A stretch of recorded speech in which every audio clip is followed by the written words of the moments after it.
მისი სატრანსპორტო სისტემის ერთ-ერთი მთავარი მაგისტრალი ახლა ისეა გადათხრილი, რომ თუ ერთი თვალი მოუხუჭე, შესაძლოა თხრილში აღმოჩნდე. სიტუაცია, რომელიც ახლა ჩოლოყაშვილის ქუჩაზეა, ერთგვარად წააგავს იმ ვითარებას, რომელიც სოფლიო პოლიტიკურ დაფაზეა. არ აქვს მნიშვნელობა რა წონის და გავლენის ფიგურა ხარ. თუ წესიადად არ იმოძრავე, შესაძლოა თავში რამე დაგეცეს, ან ვინმე ფუკაში წაგიღოს, ან საერთოდ დაიღუპო. თუ ჭკუა გაქვს, შესაძლოა ისეც იმოძრავო, რომ საშვილიშვილო ზიანი არ მიიყენო და სამშვიდობოზე გახვიდე.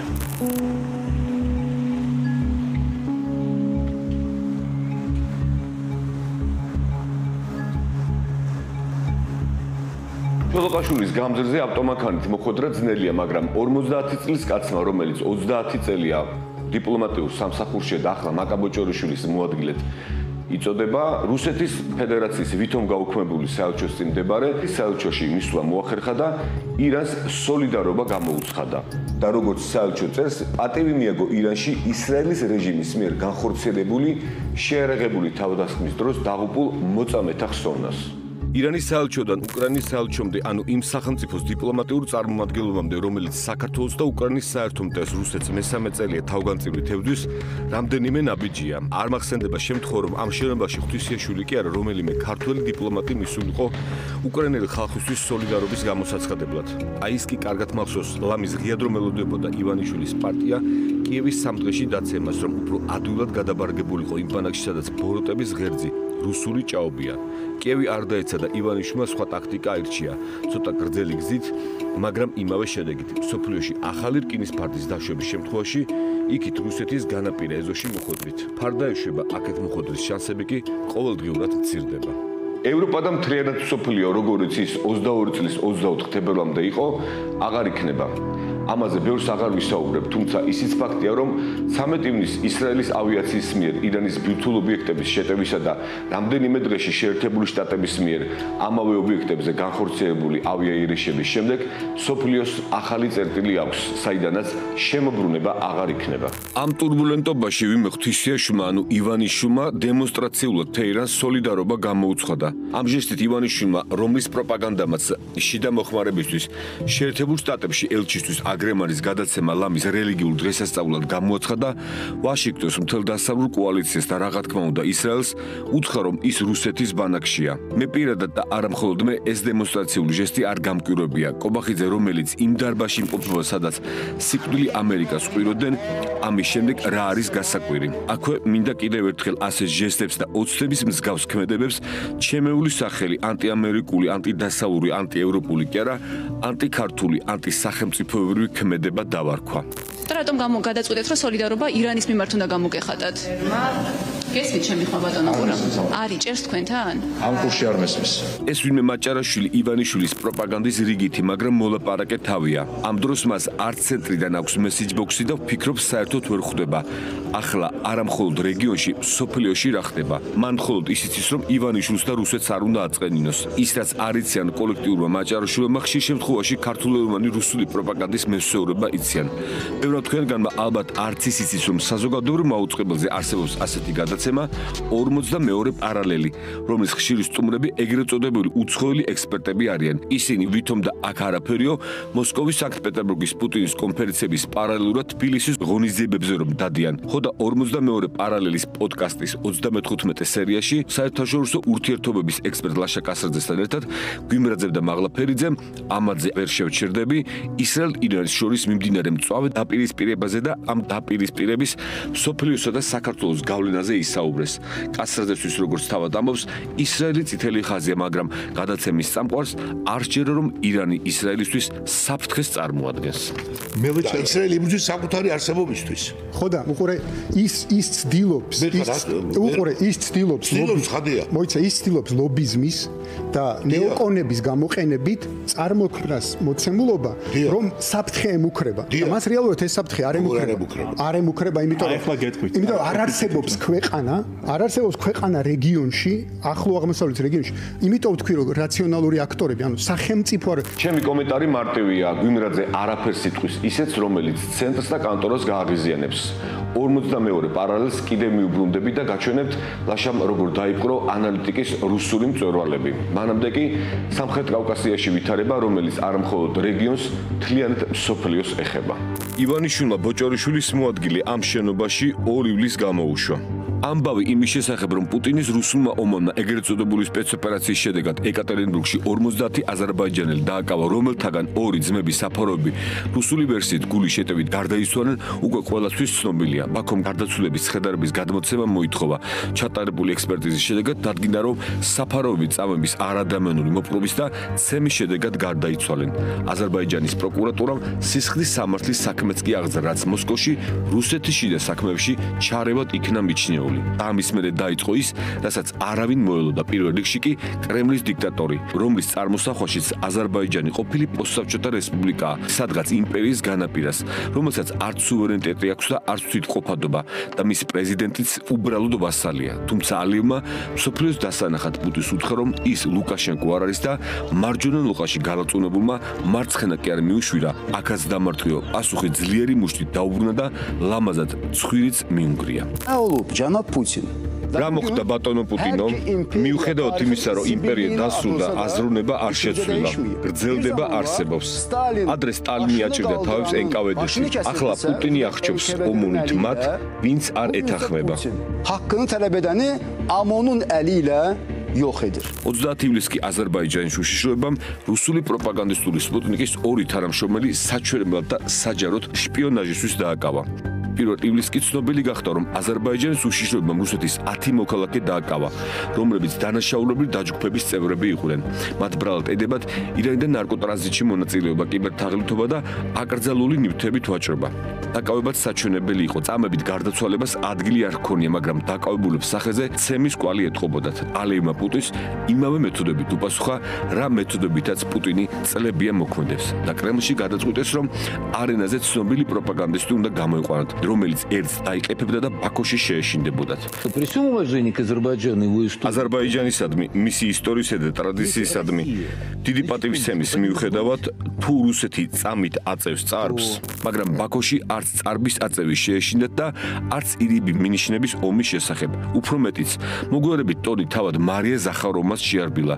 ამასობაში გაიგო, რომ პუტინის ძველი მეგობარი და საგამოძიებო კომიტეტის ხელმძღვანელი ბასრიკინი, რომელმაც ეკატერინბურგში 24 წლის წინადელი ამბის გამოძიება გადაწყვიტა, ბაქოსთან კონტაქტია. რუსული პროპაგანდა მიწყარდა და უფრო მეტიც ურანის აზერბაიჯანული დიასპორის ხელმძღვანელი შახენ შიხლინსკი, რომელიც საჩვენებლად დააკავეს. მეორე დღესვე გამოუშვეს, კრემლმა უკან დაიხია წარბის დაწია და პროპაგანდაც მიყუჩდა.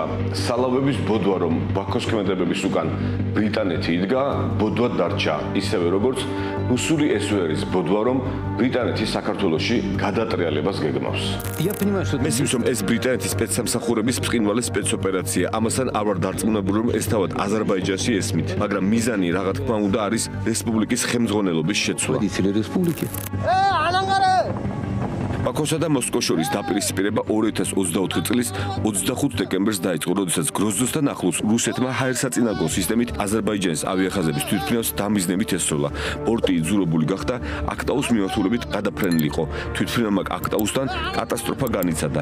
აზერბაიჯანის 38 მოქალაქე დაიღუპა. ბაქოს არაერთი მოთხოვნის მიუხედავად, მოსკოვმა არაფერი გამოიძია. პუტინმა კი ალიევს მხოლოდ ინციდენტის გამო მოუბოდიშა. არაოფიციალური ინფორმაციით მოსკოვმა ბაქოს მოთხოვა, რომ მხარი დაეჭირა მისთვის იმ ვერსიაში, რომ სამიზნი არ აზერბაიჯანული ავიახაზები, არამედ უკრაინული დრონი იყო. კრემლმა მის წარმოსახვაში ვასალი ვერ დაიყოლია. თებერვალში ალიევმა ბაქოში რუსული სახლი დახურა, მაგრამ ეს ამბავი მოსკოვში ფაქტობრივად არ შეიმჩნიეს. ეკატერინბურგის სპეცოპერაციის და ბაქოს საპაცხო ქმედებების შემდეგ გაირკვა, რომ აზერბაიჯანს არც მეტი ასნაკლები თვითმფრინავის ჩამოგდების ბრძანების აუდიო ჩანაწერი აქვს. Алло. Азимут 338, дальность 7000, высота 490, скорость 118, курсом на 230. Да, дальность уже 7. Огонь! Огонь, говорю! როგორც უკვე გითხარით, მოსკოვმა უკან დაიხია. კრემლისთვის ეს ჩანაწერი იმაზე მძიმე აღმოჩნდა, ვიდრე სპუტნიკელი ფსბ-შნიკების და რუსეთის მოქალაქეების დაკავება იყო. რატომ მოინდომა პუტინმა ბაქოს დასჯა? ჯერ კიდევ 14 ივნისს მოსკოვმა ბაქოს ირანიდან რუსეთის მოქალაქეების გამოყვანაში დახმარებისთვის მადლობა გადაუხადა. ეკატერინბურგს არაფერი მოასწავებდა.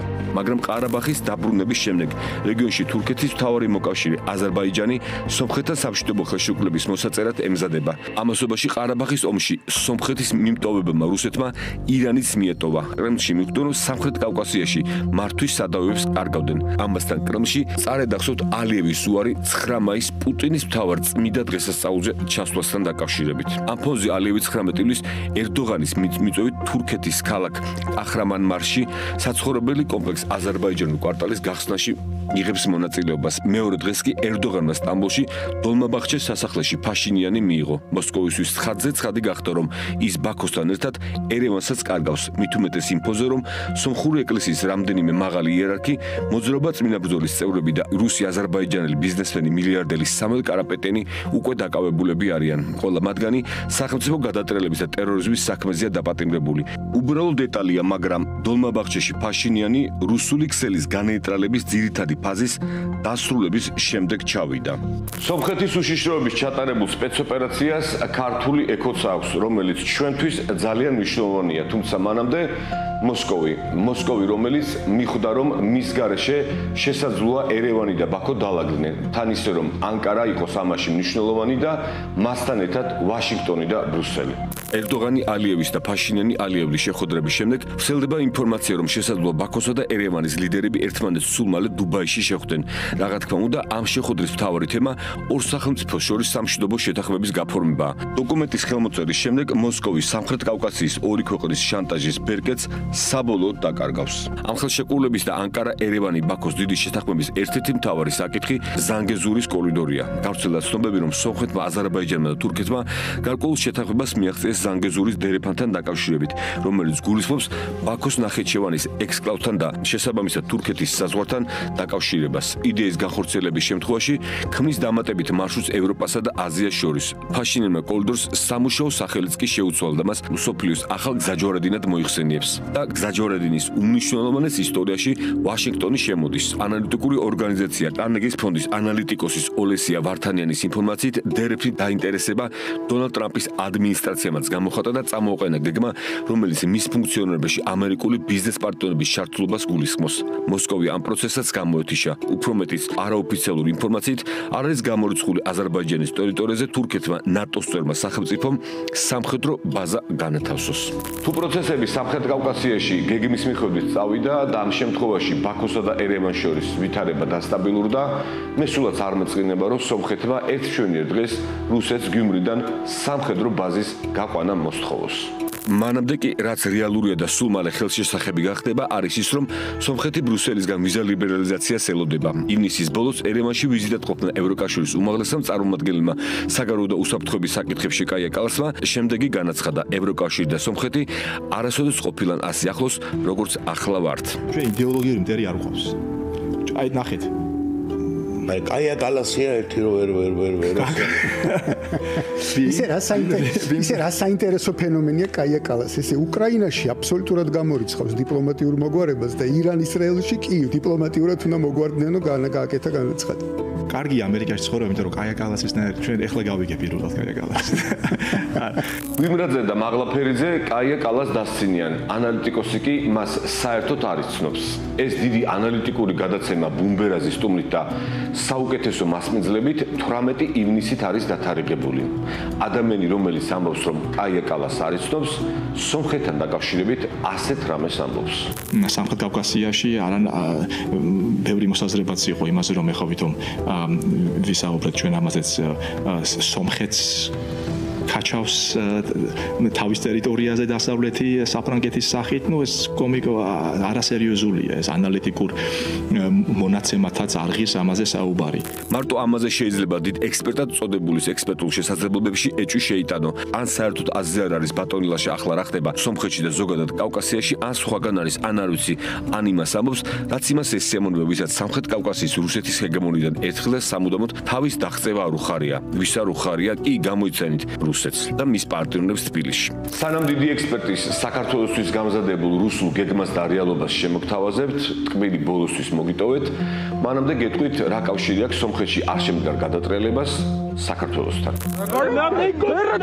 ორი დღის წინ სომხეთის უშიშროებამ გადატრიალების და ტერორიზმის საქმეზე კიდევ ერთი პირი ვახაგან ჩახალიანი დააკავა. გადატრიალების არა, მაგრამ არეულობის მოწყობის მცდელობისა და იარაღის უკანონო შენახვისთვის 2008 წელს ის საქართველოშიც დააკავეს და მას 10 წლით თავისუფლების აღკვეთა მიესაჯა. მაშინ ყველას გაუჩნდა ეჭვი, რომ ერთიანი ჯავახეთის ლიდერი ჩახალიანი დიდი ალბათობით რუსულ სპეცსამსახურებთან იყო კავშირში, თუმცა მაშინ ეს ხმამაღლა და ოფიციალურად არ თქმულა. ისაც 2008-ში საქართველოში არ ითქვა, 17 წლის შემდეგ სავარაუდოდ სომხეთში ითქმება. ჩახალიანი იმ დაჯგუფების წევრია, რომელიც ოფიციალურ ვერსიით სომხეთში გადატრიალებას ამზადებდა. ქართულ სატელევიზიო არქივში ჩახალიანის ორი ყველაზე ცნობილი ვიდეო მოიპოვება. ერთში ის მიხეილ სააკაშვილს ესაუბრება ახალქალაქის ცენტრში და ამ ვიდეოთი ძალიან ბევრი რამეა ნათქვამი. მე აქ მოვიდა ყველა მოქალაქეს მოусმენ. მაგრამ მე არ ვაპირებ თქვენისგან ადამიანებმა მე მეკითხონ მორალი. რა გავაკეთე ახალქალაქში? მე გეტყვით ახლა მოგისმინეთ ახლა მე მოგისმინეთ მე გავაკეთე ახალქალაქში ის რომ სეპარატისტებს თქვენისგანაც გამოვაცალეთ საფუძველი ამ რეგიონში. ჩემი მმართველობისთვის გაკეთა ეს გზა რომლითაც თქვენ დადიხართ თბილისში და უკან. ამ რეგიონში აშენდა უზარმაზარი რკინიგზა, რომელიც ევროპის საორი რკინიგზა. ამ რეგიონში გაკეთდა კურორტი. ამ რეგიონში შემოვიდა სასოფლო-სამეურნეო ტექნიკა, ამ რეგიონში შემოვიდა გაზი და ამ რეგიონში შემოვიდა სინათლე, რომელიც თქვენ არაფერი არ გქონდა. აი ეს და გავიდა რუსული ბაზა. გავიდა რუსული ბაზა და შენიშნა სეპარატისტები, რომელიც აპირებენ საქართველოს დაქვეითებას. რუს გოშიები, მე ვერ წამიკითხავენ მორალს. ციხეში იჯექი 6 მუხლით და ძალიან მიქარა იმან ვინც შენ ციხიდან გამოგიშვა. იმიტომ არ ვაპირებ რომ შენიშნა ხალხმა კრიმინალებმა მიკითხონ მე მორალი. და მეორე ვიდეო, როდესაც ის ციხის დატოვების შემდეგ სომხურ ეკლესიაში სომეხთა სამოციქულო მართლმადიდებლური წმინდა ეკლესიის საქართველოს ეპარქიის წინამძღვარმა ეპისკოპოსმა ვაზგენმა მიიღო.